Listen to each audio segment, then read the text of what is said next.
ஆகாஷவாணி.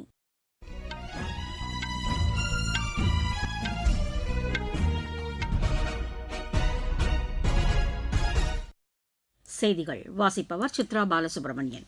தலைப்புச் செய்திகள்: India Italy இடையே பாதுகாப்பு தளவாட உற்பத்தியில் ஒத்துழைப்பை மேம்படுத்த நடவடிக்கை எடுக்கப்பட்டுள்ளதாக மத்திய அமைச்சர் திரு ராஜ்நாத் சிங் கூறியுள்ளார். முப்படையினருக்கு தரமான ஊட்டச்சத்து மிக்க உணவுகளை வழங்க அரசு உறுதி பூண்டிருப்பதாக மத்திய அமைச்சர் திரு பிரகலாத் ஜோஷி தெரிவித்துள்ளார். நாட்டின் மொத்த உள்நாட்டு உற்பத்தி வரும் 6 ஆண்டுகளில் 7.8 டிரில்லியன் டாலராக உயரும் என தலைமை பொருளாதார ஆலோசகர் டாக்டர் வி. அனந்த நாகேஸ்வரன் கூறியுள்ளார். பிரம்மோஸ் ஏரோஸ்பேஸ் நிறுவனத்தின் வருவாய் கடந்த நிதியாண்டில் 5200 கோடி ரூபாயை கடந்துள்ளது. ஐபிஎல் கிரிக்கெட் போட்டியில் குஜராத் அணி இன்று பெங்களூரு அணியை எதிர்கொள்கிறது. இனி விரிவான செய்திகள். இந்தியா இத்தாலி இடையே பாதுகாப்பு தளவாட உற்பத்தியில் ஒத்துழைப்பை மேம்படுத்த நடவடிக்கை எடுக்கப்பட்டுள்ளதாக பாதுகாப்புத்துறை அமைச்சர் திரு ராஜ்நாத் சிங் தெரிவித்துள்ளார். புதுதில்லியில் இத்தாலி பாதுகாப்பு அமைச்சர் கைடோ கிறிஸ்டோவுடன் ஆலோசனை மேற்கொண்ட பின் அவர் வெளியிட்டுள்ள சமூக வலைதள பதிவில் மேற்காசியா உள்ளிட்ட பல்வேறு பிரச்சினைகள் குறித்து விவாதித்ததாக தெரிவித்துள்ளார். சுயசார்பு இந்தியா இயக்கத்தின் கீழ் ராணுவ தளவாடங்கள் உள்நாட்டிலேயே தயாரிக்கப்பட்டு வருவதாகவும் அவர் கூறியுள்ளார். உள்நாட்டிலேயே உற்பத்தி செய்யப்படும் ராணுவ தளவாடங்களில் இத்தாலிய தொழில்நுட்பத்தை பயன்படுத்த நடவடிக்கை எடுக்கப்படும் என்றும் அவர் தெரிவித்தார். நடப்பு நிதியாண்டில் இரு நாடுகளுக்கு இடையே ராணுவ ஒத்துழைப்பு பயிற்சி மேற்கொள்வது குறித்தும் ஆலோசனை மேற்கொண்டதாக திரு ராஜ்நாத் சிங் கூறியுள்ளார். முப்படையினருக்கு தரமான ஊட்டச்சத்து மிக்க உணவுகளை வழங்க அரசு உறுதி பூண்டிருப்பதாக மத்திய உணவு அமைச்சர் திரு பிரகலாத் ஜோஷி தெரிவித்துள்ளார். புதுதில்லியில் ராணுவ உயர் அதிகாரிகளுடன் இது தொடர்பாக ஆலோசனை மேற்கொண்ட பின் சமூக வலைதளத்தில் அவர் வெளியிட்டுள்ள பதிவில் உணவுப் பொருட்களின் கொள்முதல் குறித்து முக்கியமாக விவாதிக்கப்பட்டதாக கூறியுள்ளார். உயர் ரக அரிசி, கோதுமை உள்ளிட்ட உணவுப் பொருட்கள் கூட்டுறவு அங்காடிகள் மூலம் கொள்முதல் செய்ய தொடர்ந்து நடவடிக்கை மேற்கொள்ளப்படும் என்றும் திரு பிரகலாத் ஜோஷி தெரிவித்துள்ளார். சுகாதார பணியாளர்களின் வசதிகளை மேம்படுத்தும் வகையில் மத்திய அரசு பல்வேறு நடவடிக்கைகளை மேற்கொண்டு வருவதாக சுகாதாரத்துறை அமைச்சர் திரு ஜே பி நட்டா கூறியுள்ளார். சண்டிகரில் பொது சுகாதாரம் தொடர்பான தேசிய உச்சிமாநாட்டை இன்று தொடங்கி வைத்து பேசிய அவர், ஆயிரக்கணக்கான சுகாதார பணியாளர்கள் மற்றும் களப்பணியாளர்களுக்கு தேவையான உதவிகள் அளிக்கப்படும் என கூறினார்.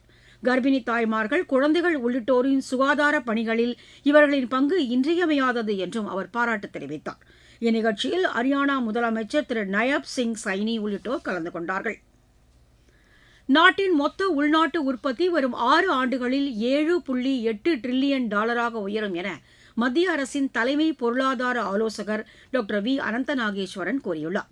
சென்னையில் உள்ள இந்திய தொழில்நுட்ப கல்விக் கழகத்தின் 67வது நிறுவன நாள் விழாவில் பேசிய அவர், 2047ஆம் ஆண்டுக்குள் 30 டிரில்லியன் டாலர் என்ற இலக்கை எட்டுவதற்கான நடவடிக்கைகளை அரசு மேற்கொண்டுள்ளதாக கூறினார். வளர்ச்சியடைந்த இந்தியா என்ற இலக்கை எட்டுவதற்கு பல்வேறு சவால்களை கடந்து முனைப்புடன் செயலாற்ற வேண்டியிருப்பதாகவும் கூறினார். காலத்திற்கேற்ற புதிய தொழில்நுட்பங்களையும் கண்டுபிடிப்புகளையும் கொண்டுவர வேண்டியது அவசியம் என்றும் அவர் தெரிவித்தார். அறிவியல் மற்றும் பொறியியல் துறைகளில் ஆராய்ச்சி பணிகள் அதிக அளவில் மேற்கொள்ளப்பட வேண்டும் என்றும், உலக அளவிலான அறிவாற்றலை பெற்று திறம்பட செயலாற்றும் வகையில் பல்கலைக்கழகங்களும் மாணவர்களும் தங்களை உருவாக்கிக் கொள்ள வேண்டும் என்றும் அவர் வேண்டுகோள் விடுத்தார். இந்திய சூழ்நிலைகளுக்கு ஏற்றவாறு வெளிநாட்டு தொழில்நுட்பங்களை கொண்டுவர வேண்டும் என்றும் அவர் குறிப்பிட்டார். குறைந்த செலவில் திறன்மிக்க தொழில்நுட்பங்களை கொண்டுவர வேண்டியது அவசியம் என்றும் திரு அனந்த நாகேஸ்வரன் கூறினார். இந்நிகழ்ச்சியில் பேசிய சென்னை ஐஐடி இயக்குநர் பேராசிரியர் திரு காமகோட்டி, கடந்த 67 ஆண்டுகளில் இந்த நிறுவனம் கல்வி மற்றும் ஆராய்ச்சி பணிகளில் சிறப்பாக செயல்பட்டு உலகத் தரத்திற்கு உயர்ந்துள்ளதாக கூறினார். கடந்த ஆண்டு தொடங்கப்பட்ட IITM குளோபல் இந்நிறுவனத்தின் வளர்ச்சியில் முக்கிய மைல்கல் என்று குறிப்பிட்ட அவர், IIT மெட்ராஸ் தற்போது உலகின் முதல் பன்னாட்டு பல்கலைக்கழகமாக உருவெடுத்துள்ளது என்றும் கூறினார். நீங்கள் கேட்டுக்கொண்டிருப்பது ஆகாஷவாணியின் செய்தி அறிக்கை.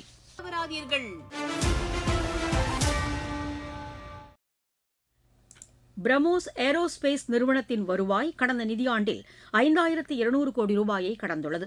இந்த தகவலை சமூக வலைதள பதிவில் வெளியிட்டுள்ள பாதுகாப்பு ஆராய்ச்சி மற்றும் மேம்பாட்டு நிறுவனம், ஓராண்டுக்குள் முதல் கட்டமாக உற்பத்தி செய்யப்பட்ட ஏவுகணைகள் ராணுவத்திற்கு அனுப்பப்படும் என தெரிவிக்கப்பட்டுள்ளது. உலக சந்தையிலும் பிரம்மோஸ் ஏவுகணைகளை ஏற்றுமதி செய்வதற்கு கடந்த ஆண்டில் 4000 கோடி ரூபாய்க்கு 2 ஆர்டர்கள் பெறப்பட்டுள்ளதாகவும் தெரிவிக்கப்பட்டுள்ளது. நாட்டின் ராணுவ தேவைக்கான ஏவுகணைகளை பிரம்மோஸ் ஏரோஸ்பேஸ் நிறுவனம் உற்பத்தி செய்து வருவதாகவும் அந்த செய்திக்குறிப்பு மேலும் கூறுகிறது. அக்னி-6 ஏவுகணை தயாரிப்பு தொடர்பாக மத்திய அரசு முடிவெடுக்கும் என பாதுகாப்பு ஆராய்ச்சி மற்றும் மேம்பாட்டு நிறுவன தலைவர் திரு சமீர் காமத் தெரிவித்துள்ளார். புதுதில்லியில் தேசிய பாதுகாப்பு உச்சிமாநாட்டில் உரையாற்றிய அவர் மத்திய அரசின் அனுமதி பெற்றவுடன் இந்த ஏவுகணை தயாரிக்கப்படும் என கூறினார். அக்னி-6 ஏவுகணையை தயாரிப்பதன் மூலம் இந்தியாவின் ராணுவ திறன் மேலும் வலுப்பெறும் என எதிர்பார்க்கப்படுகிறது. இந்தியாவின் LRASHM ஹைப்பர்சானிக் ஏவுகணை திட்டத்தை விரைந்து முடிக்க நடவடிக்கை எடுக்கப்பட்டு வருவதாகவும் திரு சமீர் காமத் கூறினார். 1000 கோடி ரூபாய்க்கு குறைவான நிதி ஆதாரம் உள்ள வங்கிகள் அல்லாத நிதி நிறுவனங்கள் வரும் ஜூலை 1ஆம் தேதி முதல் பதிவு செய்வதில் இருந்து விலக்கு அளிக்கப்பட்டுள்ளதாக ரிசர்வ் வங்கி கூறியுள்ளது. ரிசர்வ் வங்கி வெளியிட்டுள்ள அறிக்கையில் இயற்கை பேரிடரால் பாதிக்கப்பட்ட இடங்களில் தனிநபருக்கு நிதி உதவி வழங்க அனுமதி அளித்திருக்கிறது. ஜூலை 1ஆம் தேதி முதல் நடைமுறைக்கு வரும் இந்த நடவடிக்கையின் மூலம் இயற்கை பேரிடரால் பாதிக்கப்பட்ட இடங்களில் கடன் உதவிகளுக்கு கட்டணங்களில் சலுகை அளிக்க வழிவகை செய்யும் என்றும் கூறப்பட்டுள்ளது. பொதுத்துறை வங்கிகளில் ஊழியர்களை நியமிக்க மத்திய அரசு தொடர்ந்து நடவடிக்கை எடுத்து வருகிறது. மத்திய நிதி அமைச்சகம் வெளியிட்டுள்ள அறிக்கையில் ஊழியர்களின் திறனை மேம்படுத்தவும் கூடுதல் பணியாளர்களை நியமிக்கவும் நடவடிக்கை மேற்கொண்டு வருவதாக கூறியுள்ளது. பொதுத்துறை வங்கிகளில் ஒருங்கிணைந்த தேர்வு முறை மூலம் பணியாளர்களை நியமித்து வருவதாகவும் அதில் தெரிவிக்கப்பட்டுள்ளது. சென்ற நிதியாண்டில் பொதுத்துறை வங்கிகளில் 50,552 பேர் நியமிக்கப்பட்டுள்ளதாகவும் அதில் கூறப்பட்டுள்ளது. சர்வதேச சந்தையில் கச்சா எண்ணெய் விலை பீப்பாய் ஒன்றுக்கு $122 அதிகரித்துள்ளது. மேற்காசிய சூழலை தொடர்ந்து ஹோர்முஸ் நீரிணை வழியாக எண்ணெய் கப்பல் போக்குவரத்து பாதிக்கப்பட்டுள்ளதை அடுத்து இதன் விலை உயர்ந்திருக்கிறது. கடந்த 2022ஆம் ஆண்டு ஜூன் மாதத்திற்கு பிறகு கச்சா எண்ணெய் விலை தற்போது மிகவும் அதிகரித்துள்ளது குறிப்பிடத்தக்கது. நாட்டின் போதுமான அளவுக்கு சமையல் எரிவாயு, பெட்ரோல் மற்றும் டீசல் விநியோகிக்கப்பட்டு வருவதாக மத்திய அரசு தெரிவித்துள்ளது.